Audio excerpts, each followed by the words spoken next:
कांग्रेस अपने किसी भी प्रॉमिस को कभी भी फुलफिल नहीं कर पाई और जब जब वो सत्ता में आते हैं तो उस प्रदेश के लिए और देश के लिए आर्थिक चुनौतियां लेके आते हैं। हाल ही में उनकी सरकार जिन राज्यों में है उनमें करीब करीब 1.5 साल हो गए।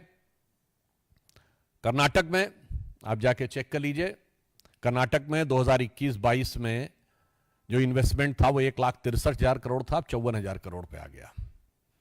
हिमाचल में आप याद करिए कि इन्होंने क्या दावा किया था कि हम पेट्रोल और डीजल के दाम कम कर देंगे, आते ही 3-3 रुपए बढ़ा दिए।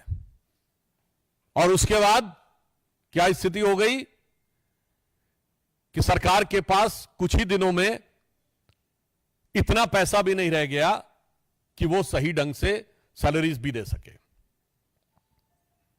हिमाचल में आपको याद हो कहा कि सारी बहनों को जो कहा था 1,500 रुपए दे दिए, अभी तक की जो जानकारी है शायद 25-30 हजार से ज्यादा को नहीं मिला है और फिर भी कहते हैं कि हमने सारा कर दिया है।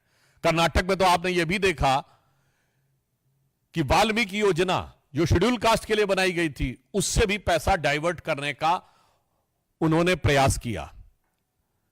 जब इनके शासनकाल में महाराष्ट्र था और हमारे शासन में कर्नाटक था तो इन्वेस्टमेंट में कर्नाटक नंबर 1 हो गया था और महाराष्ट्र पीछे हो गया था, जबकि महाराष्ट्र में देश की आर्थिक राजधानी है मुंबई।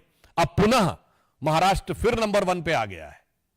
तो यह दर्शाता है कि कांग्रेस जब जब सत्ता में आती है तो जो कहा गया वो कभी पूरा नहीं कर पाती है।